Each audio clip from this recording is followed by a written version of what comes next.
Hey, Steve. Hi, Jacob. Ladies and gentlemen, this is another training talk with Steven Jakob. Welcome, ladies and gentlemen. This is where we sit down and discuss all things training and go off on a 10-minute tangent or so.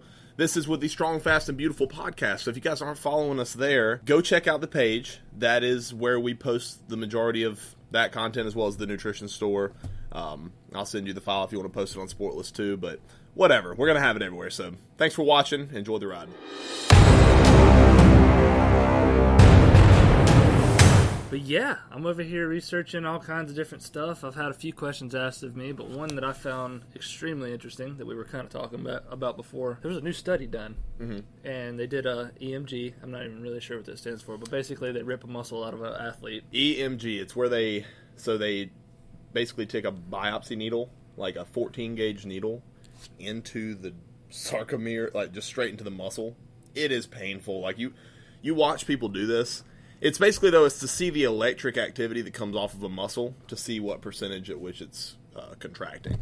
So now we're actually got people that are starting to test actual athletes, and a lot of things are changing. The study that we're looking at here, they actually did an EMG on some athletes, actually experienced athletes. They were very quick to specify these are athletes with decent numbers. With squats versus deadlifts and the change in testosterone and cortisol, because it's been a long time thought that, one, squats increase testosterone, and two, that deadlifts cause more CNS fatigue, central nervous system fatigue. What they found, though, between the two was that there was no change. Yeah. And the study they did, they were doing 8 sets of 2 at 95% of their max, I guess almost every day. So, no change at all. I don't know how to feel about that because I know I couldn't deadlift 95% for 8 sets of 2. For 8 sets of 2 every day. I probably couldn't do 95% for 8 sets of 2 today. Well, the problem, there's two problems here. I'd have to read the study to know for sure. But the first problem is that the myth that squatting increases your testosterone. And it's free testosterone. There's a difference between your free testosterone and your circulating blood testosterone level. And free testosterone is usually just acute. Like, that's the level in your blood at that time. So, like, yeah, we see an increase in test resulting from a squat workout, more so than a bicep workout, because more motor units were recruited. But it's short term, you test it 6 hours later, it's back down to normal. And then second I'm hearing is that these researchers in a collegiate setting, yes, they get elite athletes, but are they elite D2 athletes who play golf? Are they Olympic lifters? Are they bodybuilders? It's always interesting to see the training adaptations and what athletes they choose to use. And I can't stand it because in my industry, supplement companies will take research done on freaking disc golf players and try to apply it to a bodybuilder. And so I'd have to look at it completely to know, but my best guess is that 8 sets of 2 at 95% of your training max, or on your max on a deadlift, they weren't that advanced. If they are able to perform that, like, there's no way I could do it. Well, I'll also point out the guy that, Dr. Andy Gallopin, who does this stuff, he owns a Olympic lifting gym. So more than likely, Olympic lifters. Okay. I will also point out that the deadlift and how you pull for a clean or a snatch are completely different. There is a different lever altogether. Without giving a super big visual, deadlift, obviously you're using more hips in a lever form. Olympic lifting, you want your chest up as high as you can. It's almost like a squat. Anyways, it's usually a lot less weight. Usually. I mean, obviously there's some freaks of nature out there, but Right. Well, you have to recruit more fibers too. I mean, just to pull the deadlift off the ground, as opposed to an Olympic lift, it's majority of it is the explosion and the hip hinge just to get it off the ground, and then you're coasting with it. So that is interesting stuff. Who would this apply to? As far as, I seriously doubt any of our listeners are squatting or deadlifting every single day, but it's cool to know. Don't think that it's gonna impede you as much as you once thought. Yeah, and don't also think that one set of squats is gonna increase your testosterone. Yeah, but please will not. But please train legs. This is not an excuse not to lift the lower half and the bigger half of your body. Yeah, you need to be able to move and you'll function. feel more like a man, anyways, or a woman. Yeah, whatever you want to identify as. But honestly, like, if you're a guy in 2019 who's not training legs and you're big up top, like, what's wrong with you? probably going to tip over.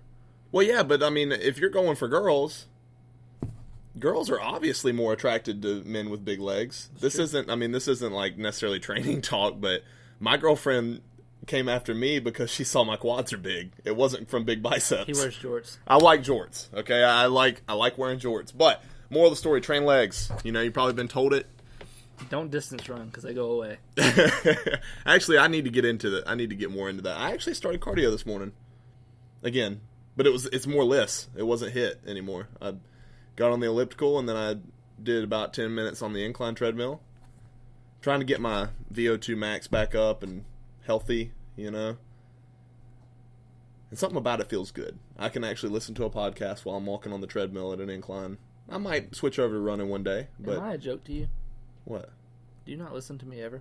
What are you talking about? Cardio. Bad for your gains. Shut up. 10 minutes of it? I mean, listen, there's the argument that cardio kills your gains. And excessive amounts definitely do, because you have to adapt to the energy system you're recruiting most. And type 1 muscle fibers for aerobic are small and long. They need to be able to function for long amounts of time. But I've probably said this before. In so ultra marathons, the 35 miles I ran, mm-hmm. your body gets rid of any process it does not need to survive what you're doing right then. So yeah, like in one day you can see your quad muscles shrink 2 inches. I mean, and that's usually glycogen, but also there's different muscle fibers. So if you're not using the ones, they just go dormant. I mean, or they adapt to change to like type 1. Like we've seen, you got type 1, type 2. And then there's 2X. But the good news is it comes back very quickly. It's kind of like a motor pattern in your brain where, once you're an explosive athlete, it's very easy to get your explosiveness back. It's not so easy to gain bodybuilding muscle back, but in your legs are kind of, they were built for some abuse. So Yeah, and the sad thing is if you're going for, like, trying to gain muscle and you've been running for a long amount of time, your potential for gains is probably a lot less likely if you've been running for 10 years and start trying to gain muscle. It's true. It's possible. It's definitely going to happen. Your cells are going to expand, but the amount, Moral of the story, get jacked while you're young. Take advantage of your youth. That's what I did. Yeah. Actually, we're still young. You're 28, dude. You're 23. 5 years. A lot happens in 5 years. Yeah, that's true. A lot happens in 1 week, dude. Here. Come by TNS. You won't know who we are next week. I wasn't here in one afternoon, and you already... Never mind. We don't want to bleep out a whole bunch of stuff. Well, anyway, anything else you want to add to this training talk before we hop off? I don't know. I did have that one question I was telling you about that I don't know, because I didn't find any research on it or anything. We can speak on experience, but the one thing that was actually asked of me in the gym this week was, why do people feel less explosive, less powerful when they train in the morning versus when they train at night? Yeah. Experience talking, a lot of, and this is going to sound super cliche and super broad, so please bear with me, but a lot of strength is mental. If you come in thinking, I'm tired, I barely got here, I'm sleepy, I'm not going to lift heavy, you're probably not. If you come in ready and just amped to get it like you do in the afternoon, then, more than likely, you're going to lift a lot better. Yeah, and for me personally, I've found that it does come down to just mental readiness.